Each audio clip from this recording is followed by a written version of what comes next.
दिल्ली के साथ ही रीवा में भी 39वें दिन जारी रहा किसानों का धरना।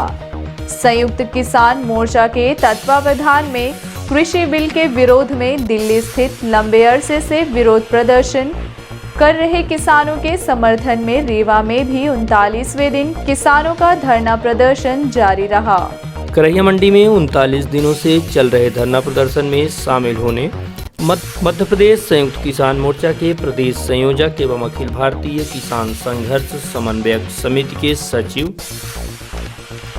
बादल सरोज रीवा पहुंचे और धरना प्रदर्शन में शामिल हुए और उन्होंने सरकार पर कई आरोप लगाए। इस अवसर पर मध्य प्रदेश किसान सभा अध्यक्ष रामनारायण कुरारिया, बृहस्पति सिंह, किसान नेता रामजीत सिंह, सुब्रत मणि त्रिपाठी, शिव सिंह, कुंवर सिंह, गिरजेश सिंह सेंगर, अनिल सिंह पिंटू, लालमणि त्रिपाठी के अलावा बड़ी संख्या में किसान मौजूद रहे। किसान आंदोलित है। आज उनके आंदोलन का 78वां दिन है।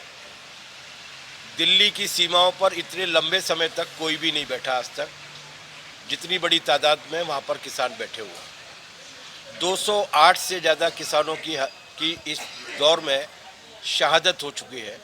वो या तो 3 डिग्री सेल्सियस में या बारिश की वजह से, ठंड और मौसम की वजह से मरे हैं, या फिर इस बीच में जो हादसे हुए वहाँ पर खाना लाते में या आते जाते में, उसकी वजह से 208 लोग मारे जा चुके हैं। लेकिन दुर्भाग्य की बात है कि हमारी सरकार उनके प्रति किसी भी तरीके की संवेदना दिखाने के लिए तैयार नहीं है। हमें बहुत अफसोस हुआ 2 बातों को सुनकर। एक तो कृषि मंत्री जी ने संसद में बयान जो दिया आखिर में डिस्कशन के बाद, चर्चा के बाद, उसमें उन्होंने ये कहा है कि उन्हें किसी ने नहीं बताया कि इन कानूनों में काला क्या है। ये बहुत असत्य बयान था। मैं झूठ शब्द का इस्तेमाल नहीं कर रहा क्योंकि वो संसदीय नहीं है।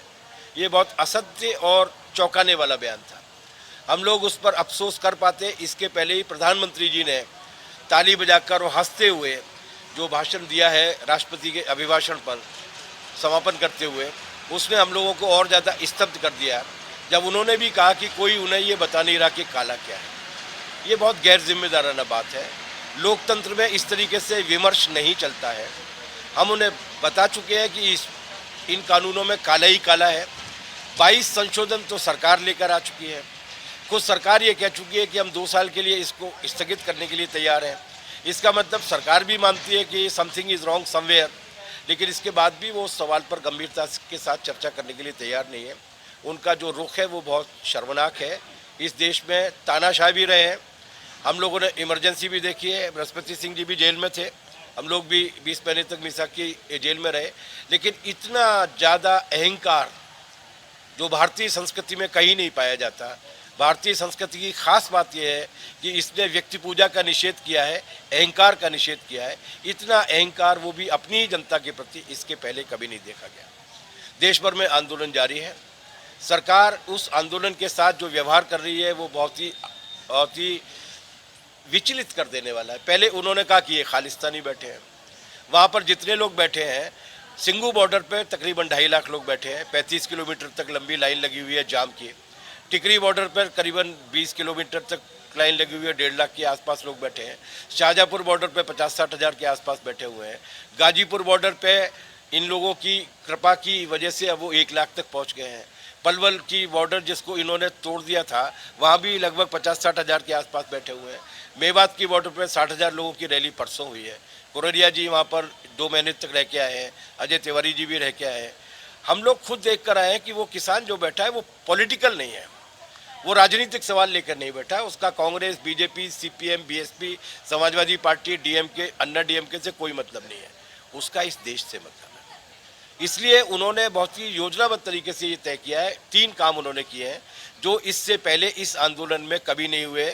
महात्मा गांधी जी के काल को अगर छोड़ दिया जाए तो पहला, कितना भी दमन हो, कितना भी दुर्व्यवहार किया जाए, आंदोलनकारियों की तरफ से हिंसा नहीं होगी। उन पर आंसू गैस के गोले फेंके गए, उन पर पानी की बौछार की गई, लाठीचार्ज किया गया, लोग मरते रहे, उनकी लाश को वो लोग ले जाते रहे, लेकिन उनकी ओर से कोई कंकर भी नहीं फेंका गया। ये लाल किले की घटना आरएसएस और बीजेपी द्वारा सुनियोजित तरीके से किया गया एक कांड था, जिसे इस देश की जनता ने समझ लिया। मैं आपको बता दूं कि हम लोगों ने 5 बॉर्डर से रैली निकालने का फैसला लिया था। मेरी जेब में है वो वो मैं आपको दिखा दूंगा, जिसमें उन्होंने हमें 5 जगह की परमिशन दी थी जो सिंगू बॉर्डर से 60 किलोमीटर की परिक्रमा करके लौटने वाले थे, गाजीपुर बॉर्डर से लौटने वाले थे। कोई भी बॉर्डर का ट्रैक्टर मार्च दिल्ली के, सेंट्रल दिल्ली के 20 किलोमीटर नज़दीक तक भी नहीं पहुंचने वाला था।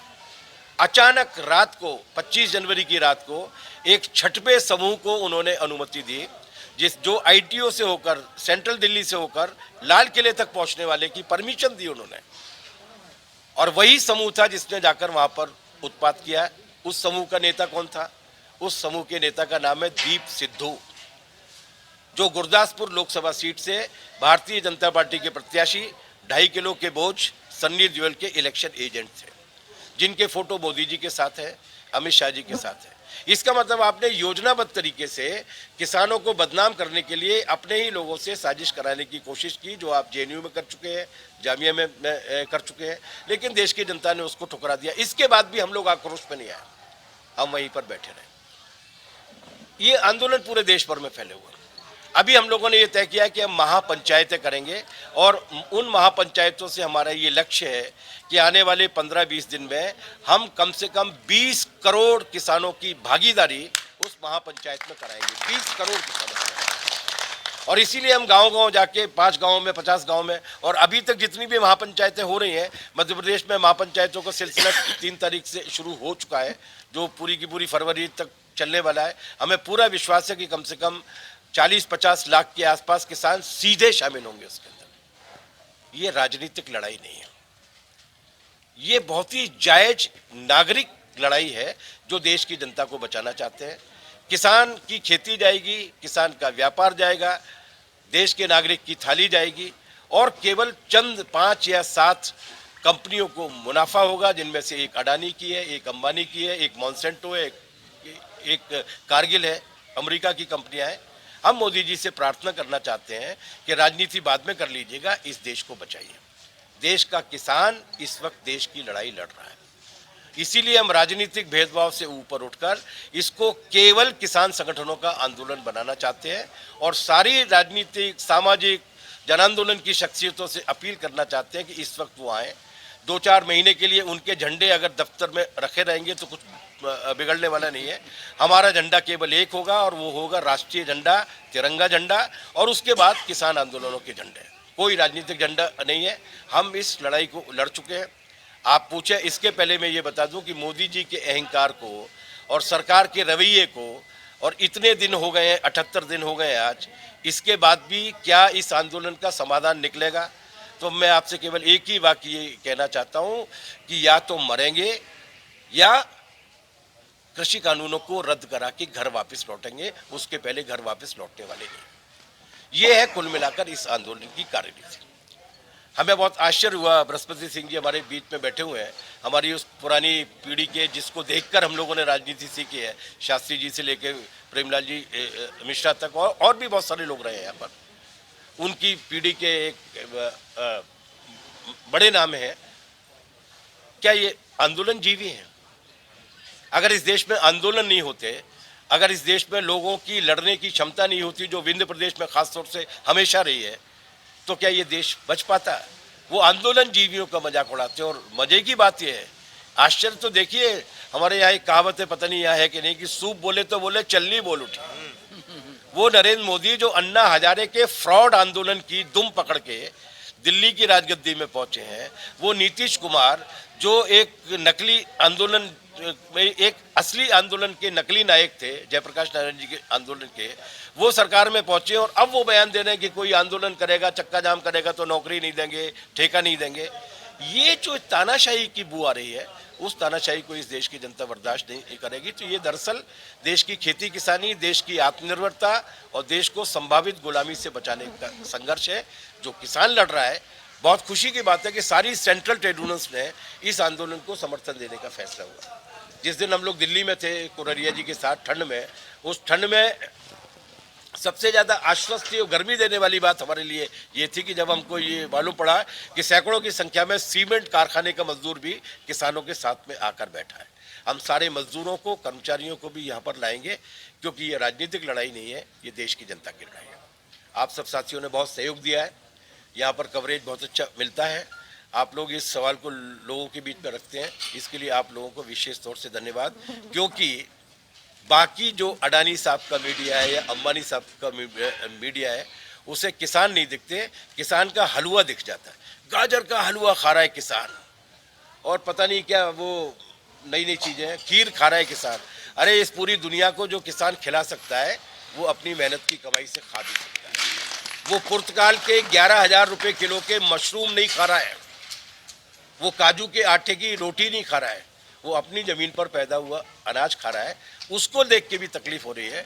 लेकिन ये किसान है, ये अन्नदाता है, ये सबको खिलाता है। खिलाने को तो ये बहुत कुछ खिला सकता है, लेकिन फिलहाल हम लोगों ने अहिंसक आंदोलन का फैसला लिया है।